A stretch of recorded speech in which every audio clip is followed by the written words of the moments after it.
Gazette notification মানছি না 7 বছর চাকরি করার পরে নতুন গেজেট নোটিফিকেশন মানছি না এসএসসির চক্রান্ত দূর দূর দূর হটো। পশ্চিমবঙ্গ সরকার থেকে এই দুর্নীতির কারণে মহামান্য সুপ্রিম কোর্টের রায় অনুযায়ী নতুন করে নোটিফিকেশন জারি করেছেন, কিন্তু এই নোটিফিকেশনে অনেক চক্রান্ত জড়িত আছে। এই অভিযোগ তুলে যোগ্য শিক্ষক শিক্ষিকা অধিকার মঞ্চের পক্ষ থেকে নোটিফিকেশনের একটি প্রতিকৃতি জ্বালিয়ে তার বিরোধিতা করা হয় এবং তাদের পরিষ্কার বক্তব্য, তারা এই ফর্ম ফিল আপ করবে না।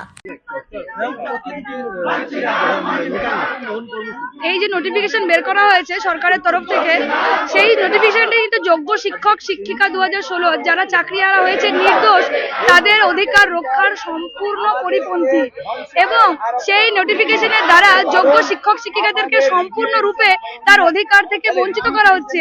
কারণ হচ্ছে সুপ্রিম কোর্টে আমাদের একটা আইনি প্রক্রিয়া চলছে, রিভিউ পিটিশন ফাইল করা হয়েছে।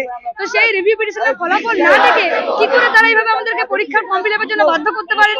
অর্থাৎ তারা কিন্তু জোর করে আমাদেরকে এই প্রক্রিয়াতে ফেলে দিতে চাইছেন এবং শিক্ষামন্ত্রী যিনি কিনা সম্পূর্ণ মিথ্যা কথা বলছেন যে একটি বড় সংখ্যক শিক্ষক শিক্ষিকা এই পরীক্ষার জন্য প্রস্তুত।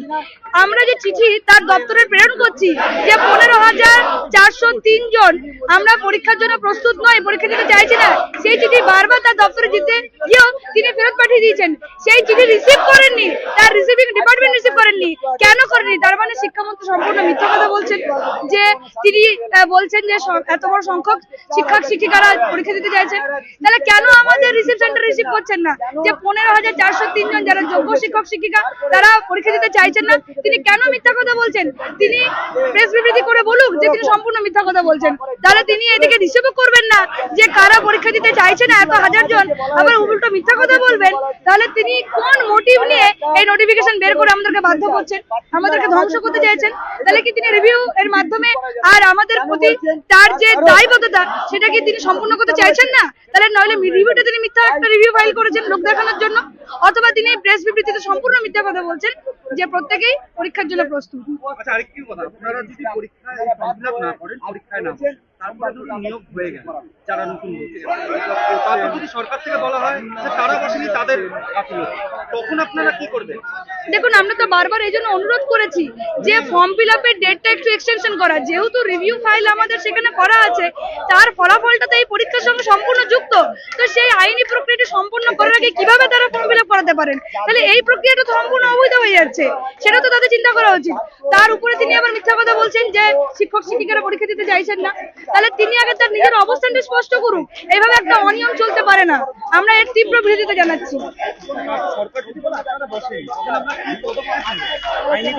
অবশ্যই আমরা আইনি পদক্ষেপ নেব, আমরা সেইভাবে সেই সংক্রান্ত বিচার বিবেচনা করে আলোচনা করে আমরা অবশ্যই আইনি পদক্ষেপ নেব, কারণ আইনি প্রক্রিয়া সম্পূর্ণ এখনো হয়নি। তার আগে তিনি এইভাবে পদক্ষেপ নিয়ে বাধ্য করতে পারেন না কাউকে পরীক্ষায় ফেলার জন্য।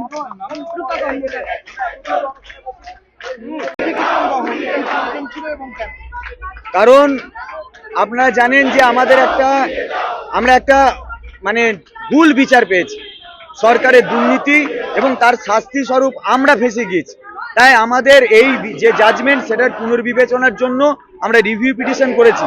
তাই রিভিউ পিটিশনের রেজাল্ট না দেখে আমরা কোনো রকম পরীক্ষার ফর্ম ফিল আপ চাইছিলাম না, কিন্তু তারপরেও স্বৈরাচারী মনোভাব নিয়ে অগণতান্ত্রিকভাবে এই নোটিফিকেশন আমাদের উপর চাপিয়ে দেওয়া হয়েছে। তাই এই নোটিফিকেশনের বিরুদ্ধে আমরা আজকে নোটিফিকেশন দহন করে তার প্রতিবাদ জানালাম। মেহবুব মন্ডল। তোমার আমার সকলেরই একটাই পছন্দ, মাদার্স চয়েস। ঘরে সুগন্ধি ভাত, প্রতিদিনের রান্নায় নিখুঁত স্বাদ, চাই উন্নত মানের চাল। তাহলে আর দেরি কেন? আজই যোগাযোগ করুন ধনরাজ অ্যাগ্রো ইন্ডাস্ট্রিজ প্রাইভেট লিমিটেডে। আমরা আনি আপনার টেবিলে খাঁটি ও মানসম্মত চাল মাদার্স চয়েস নামে। একবার ব্যবহার করুন, আর ফিরে তাকাতে হবে না। বিশ্বাসী গোড়া, গুণগত মানে সেরা। মাদার্স চয়েস, মা যেমন চান চাল তেমনই। যোগাযোগের জন্য এখনই কল করুন 8509752023 এই নম্বরে। মাদার্স চয়েস শুধুই সেরা নয়, সবার প্রথম পছন্দ।